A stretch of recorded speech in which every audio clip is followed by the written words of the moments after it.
My dear friends and professionalists, I am Uday Singh Advocate speaking. ನೀವೆಲ್ಲರೂ ಸಹ ನನ್ನ channel ಅನ್ನು ನೋಡ್ತಾ ಇದ್ದೀರಿ ಅಂತ ನಾನು ಅಂದ್ಕೊಂಡಿದ್ದೀನಿ. ಶೇರ್ ಮಾಡಿ, ಲೈಕ್ ಮಾಡಿ, ಕಮೆಂಟ್ ಮಾಡಿ ಮತ್ತು ಇನ್ನೂ ನನ್ನ ಚಾನೆಲ್ಗೆ ಯಾರ್ಯಾರು ಸಬ್ಸ್ಕ್ರೈಬ್ ಆಗಿಲ್ಲ ನೀವೆಲ್ಲರೂ ಸಬ್ಸ್ಕ್ರೈಬ್ ಆಗಬೇಕಂತ ಕೇಳ್ಕೊಳ್ತಾ ಇವತ್ತು ನಾನು ಇನ್ನೊಂದು ವಿಷಯವನ್ನು ತೆಗೆದುಕೊಂಡು ನಿಮ್ಮ ಮುಂದೆ ಬಂದಿದ್ದೀನಿ. ಇವತ್ತು ನಾನು ಆಯ್ಕೆ ಮಾಡಿಕೊಂಡಿರ್ತಕ್ಕಂಥ ವಿಷಯ ಅಂತಂದ್ರೆ ಡಾಕ್ಟ್ರಿನ್ ಆಫ್ ಲೆಸ್ ಪೆಂಡೆನ್ಸಿ.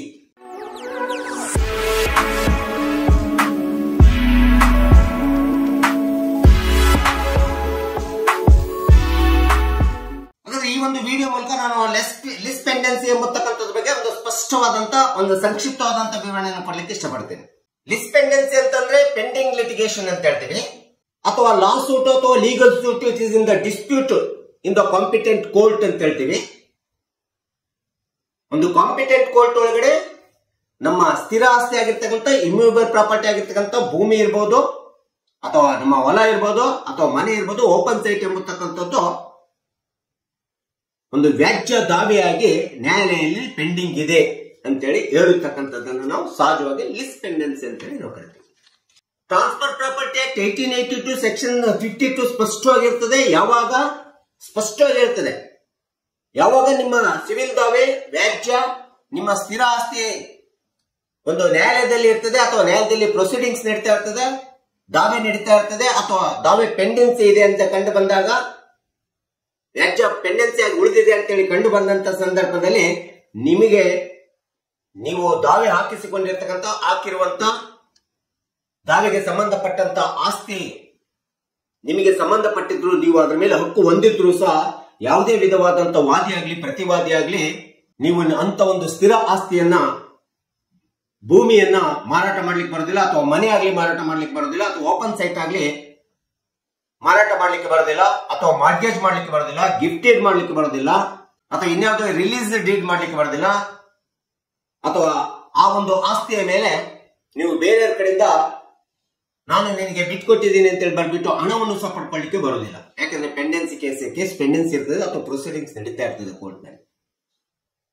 ಈ ರೀತಿ ಸ್ಪಷ್ಟವಾಗಿ TP act, transfer property act section 52 ಸ್ಪಷ್ಟವಾಗಿ ಹೇಳ್ತದೆ.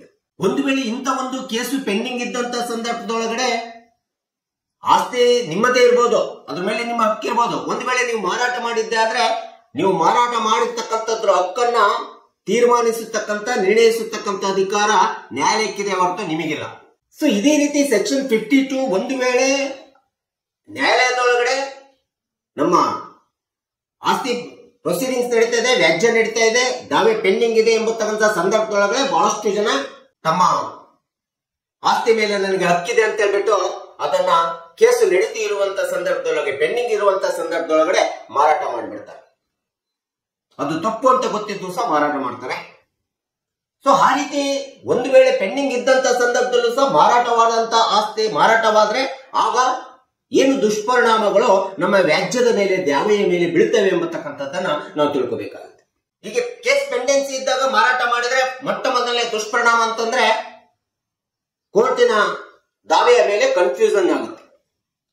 ಕೋರ್ಟ್ ದಾವೆಯ ಮೇಲೆ ಕನ್ಫ್ಯೂಷನ್ ಮಾಡ್ದಂಗಾಗುತ್ತೆ. ಕೋರ್ಟ್ ಅನ್ನ ನಾವು ಮಿಸ್ಲೀಡ್ ಮಾಡ್ದಂಗಾಗುತ್ತೆ, ಮಿಸ್ಗೈಡ್ ಮಾಡ್ದಂಗಾಗುತ್ತೆ. ಇನ್ನು ನ್ಯಾಯಾಲಯ ತೀರ್ಮಾನವನ್ನು ಕೊಡಬೇಕು, ತೀರ್ಪನ್ನು ಕೊಡಬೇಕು. ಇಂಥ ಒಂದು ಸಿವಿಲ್ ದಾವೆ, ಈ ದಾವೆ ಒಳಗಡೆ ತೀರ್ಪನ್ನ ಕೊಡಬೇಕು, ನ್ಯಾಯ ನಿರ್ಣಯವನ್ನು ಕೊಡಬೇಕಂದ್ರೆ ಅಂತ ಒಂದು ನ್ಯಾಯ ನಿರ್ಣಯದ ಮೇಲೆ ಪ್ರತಿಕೂಲ ಪರಿಣಾಮವನ್ನ ಪೆಂಡೆನ್ಸಿ ಇದ್ದಂತ ಸಂದರ್ಭದಲ್ಲಿ ಆಸ್ತಿಯನ್ನ ಮಾರಾಟ ಮಾಡಿದ್ರೆ ನ್ಯಾಯಾಲಯದ ದಾವೆಯ ಮೇಲೆ ಪ್ರತಿಕೂಲ ಪರಿಣಾಮ ಬೀಳ್ತದೆ. ಇದು ಎರಡನೇ ದುಷ್ಪರಿಣಾಮ. ಕೊನೆಗೆ ಅಂತಿಮವಾಗಿ ಈ ಒಂದು ದಾವೆ ಒಳಗಡೆ ಯಾವ ಪಕ್ಷಕಾರರ ಜಯವನ್ನು ಗಳಿಸ್ತಾನೆ, ultimately winning the parties is facing the injustice, cause of injustice.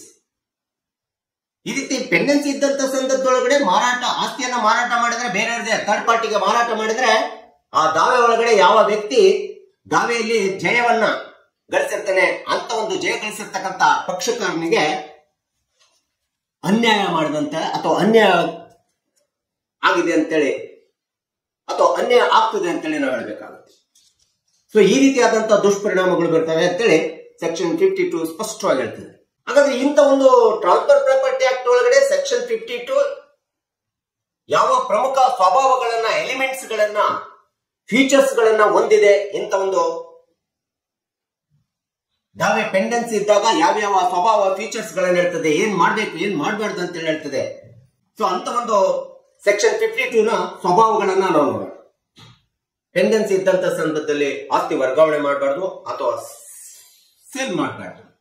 ಇದ್ರ ಬಗ್ಗೆ ಏನ್ ಫೀಚರ್ಸ್ ಹೇಳ್ತಿದೆ ಸೆಕ್ಷನ್ 52. ಟಿಪಿ ಆಕ್ಟ್ ಸೆಕ್ಷನ್ 52 ಪ್ರಕಾರ ಇದು lis pendency, doctrine of pendency ಅನ್ವಯ ಆಗತಕ್ಕಂಥದ್ದು ಬರೀ ಇಮ್ಯೂವೇಬಲ್ ಪ್ರಾಪರ್ಟಿ ಆಗಿರ್ತಕ್ಕಂಥ ಭೂಮಿ ಇರ್ಬೋದು, ಮನೆ ಇರ್ಬೋದು ಮತ್ತು ಓಪನ್ ಸೈಟಿಗೆ ಮಾತ್ರ ಅನ್ವಯ ಆಗ್ತದೆ. ಇನ್ನು ಬೇರೆ ಯಾವುದೇ ಪ್ರಾಪರ್ಟಿಗಳಿಗೆ ಅನ್ವಯ ಆಗುತ್ತದೆ. ಇದು ಮೊಟ್ಟ ಮೊದಲನೇ ಫೀಚರ್. ಮತ್ತು ಲೆಸ್ ಎಂಬತಕ್ಕಂಥದ್ದು lis proceedings of the court while the civil proceedings it has been going on in the court at the time the lis pendency it is drastically applicable ಅಥವಾ pendency of the case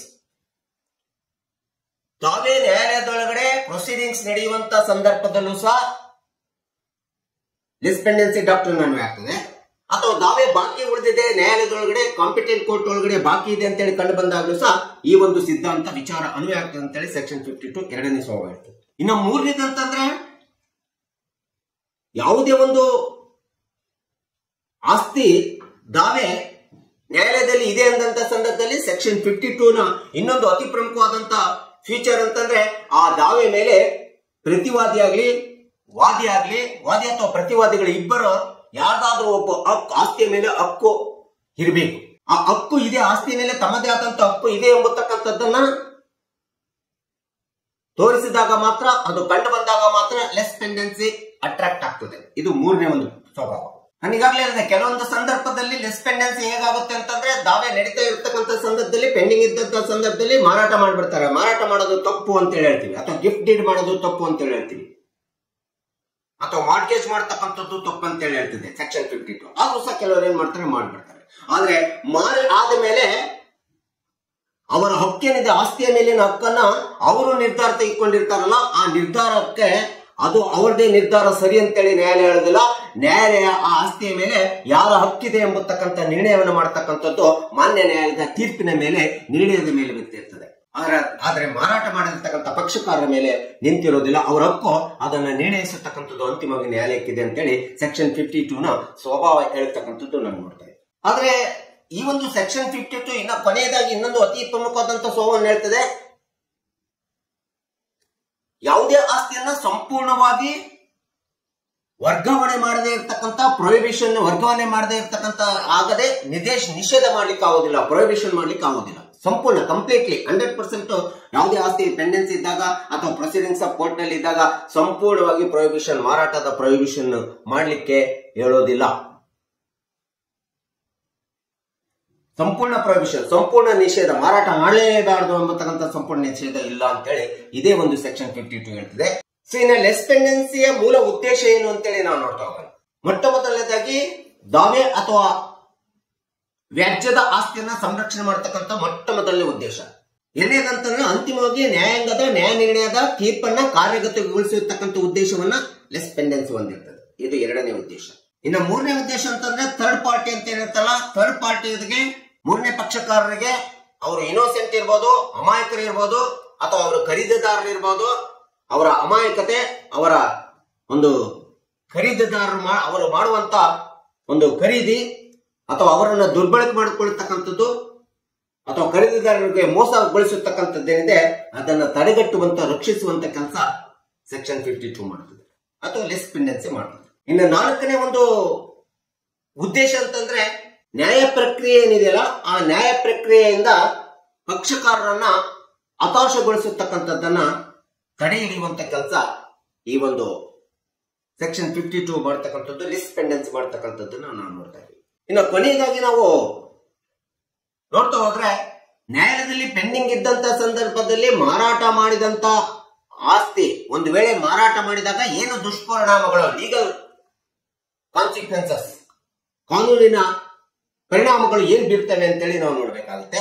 ಮೊನ್ನೆದು court ನಲ್ಲಿ pending ಇದ್ದಂತ ಸಂದರ್ಭದಲ್ಲಿ ಆಸ್ತಿಯನ್ನು ಖರೀದಿ ಮಾಡ್ಬೇಕಾದ್ರೆ ಖರೀದಿದಾರರಾಗ್ಲಿ ಅಥವಾ ಮೋಸ ಹೋಗುವಂತವರಾಗ್ಲಿ ಅಥವಾ ಅಮಾಯಕರಾಗ್ಲಿ ಯೋಚನೆ ಮಾಡಬೇಕಾಗುತ್ತೆ ಆಸ್ತಿಯನ್ನು ಖರೀದಿ ಮಾಡುವುದಕ್ಕಿಂತ ಮುಂಚೆ. ಇದು ಮೊಟ್ಟ ಮೊದಲನೇ ದುಷ್ಪರಿಣಾಮ, ಕಾನೂನು ದುಷ್ಪರಿಣಾಮವನ್ನು ಎದುರಿಸಬೇಕಾಗುತ್ತೆ. ಎರಡನೇ ಒಂದು ಕಾನೂನಿನ ದುಷ್ಪರಿಣಾಮ, ನೀವು ಕೋರ್ಟ್ ಪೆಂಡಿಂಗ್ ಇದ್ದಾಗ ಆಸ್ತಿ ಪರ್ಚೇಸ್ ಮಾಡಿಕೊಂಡ ತಕ್ಷಣ ನಿಮ್ಮ ಪ್ರಾಪರ್ಟಿಗೆ ಟೈಟಲ್ ಡಿಕ್ಲರೇಷನ್ ನಿಮಗೆ ಬರಲಿಕ್ಕೆ ಸಾಧ್ಯ ಇಲ್ಲ. ಅಥವಾ ನೀವು ಕೊಂಡುಕೊಂಡಂತ ಆಸ್ತಿಗೆ ನೀವು ಮಾಲೀಕರಂತೇಳಿ ಮಾಲೀಕತ್ವದ ಒಂದು ಘೋಷಣೆಯನ್ನು ಪಡ್ಕೊಳ್ಳಿಕ್ಕೆ ಟೈಟ್ಲ್ ಆ ಆಸ್ತಿಯ ಮಾಲೀಕತ್ವದ ಘೋಷಣೆ ಪಡ್ಕೊಳ್ಳಿಕ್ಕೆ ಸಾಧ್ಯ ಇಲ್ಲ. ಇದು ಎರಡನೇ ಒಂದು ದುಷ್ಪರಿಣಾಮ, ಕಾನೂನಿನ ದುಷ್ಪರಿಣಾಮ ಎದುರಿಸಬೇಕಾಗುತ್ತೆ. ಇನ್ನು ಕೊನೆಯದಾಗಿರ್ತಕ್ಕಂಥ, ಒಂದು ವೇಳೆ ನ್ಯಾಯಾಲಯದಲ್ಲಿ ಪೆಂಡಿಂಗ್ ಇದೆ, ಪ್ರೊಸೀಡಿಂಗ್ಸ್ ನಡೀತಾ ಇದೆ ಅಂತೇಳಿ ಗೊತ್ತಿತ್ತು ಸಹ ಆಸ್ತಿಯನ್ನು ತೆಗೆದುಕೊಂಡ್ರೆ ಕೊಂಡುಕೊಂಡಂತವನ ವಿರುದ್ಧ ಅಥವಾ ಮಾರಾಟ ಮಾಡಿದಂತವನ ವಿರುದ್ಧ ಏನಾದ್ರೂ ನ್ಯಾಯಾಂಗದ ತೀರ್ಪು ಬಂತು ಅಂತಂದ್ರೆ ಅಂತ ಸಂದರ್ಭದೊಳಗಡೆ ಆಸ್ತಿಯನ್ನು ಕೊಂಡುಕೊಂಡಂತವನು ತನ್ನ ಮಾಲೀಕತ್ವದ ಹಕ್ಕನ್ನ ಪಡ್ಕೊಳ್ಳಿಕ್ಕೆ ಸಾಧ್ಯ ಇಲ್ಲ. ಅವನು ಆ ಆಸ್ತಿಗೆ ಮಾಲೀಕನಂತೇಳಿ ಆಗ್ಲಿಕ್ಕೆ ಸಾಧ್ಯ ಇಲ್ಲ. ಈ ಒಂದು ದುಷ್ಪರಿಣಾಮವನ್ನು ಎದುರಿಸಬೇಕಾಗುತ್ತೆ. ಸೊ ಹೀಗೆ ದ ಡಾಕ್ಟ್ರಿನ್ ಆಫ್ ಲಿಸ್ ಪೆಂಡೆನ್ಸಿ ಎಂಬತಕ್ಕಂಥದ್ದು ಬಹಳಷ್ಟು ಕಕ್ಷಿದಾರರು, ಸಾರ್ವಜನಿಕರು ಇದನ್ನು ತಿಳ್ಕೋಬೇಕಾಗುತ್ತೆ.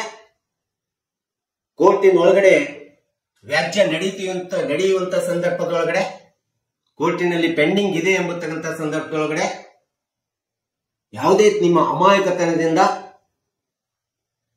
ಅಂತ ಒಂದು ಲಿಸ್ ಪೆಂಡೆನ್ಸಿ ಇದ್ದಂತ ಸಂದರ್ಭದೊಳಗಡೆ ಯಾವುದೇ ಆಸ್ತಿಯನ್ನ ಖರೀದಿ ಮಾಡಬಾರದು. ಆ ರೀತಿ ಮಾಡಿದ್ರೆ ಅಂದ್ರೆ ಆ ಖರೀದಿ ಮಾಡಿದಂತ ಆಸ್ತಿಗೆ ನೀವು ಸಂಪೂರ್ಣ ಮಾಲೀಕರಂತೂ ಆಗ್ಲಿಕ್ಕೆ ಆಗುದಿಲ್ಲ, ಅಥವಾ ನಿಮ್ಮ ಮಾಲೀಕತ್ವ ಇದೆ ಅಂತೇಳಿ ಹೇಳಲಿಕ್ಕೆ ಆಗುದಿಲ್ಲ. ಆ ರೀತಿ ಮಾಡ್ಕೊಂಡ್ರೆ ಕಾನೂನು ಬಾಹಿರವಾದಂತ ಆಸ್ತಿ ಅಂತೇಳಾಗುತ್ತದು, ಕೊಂಡುಕೊಂಡಂತ ಆಸ್ತಿ ಅಂತೇಳಾಗುತ್ತೆ. ಹಾಗೆ ಮಾಡ್ಕೋಬಾರ್ದು ಎಂಬತಕ್ಕಂಥದ್ದನ್ನ ಈ less pendency concept idea transfer property act 1882 section 52 ಸ್ಪಷ್ಟವಾಗಿ ಹೇಳ್ತದೆ.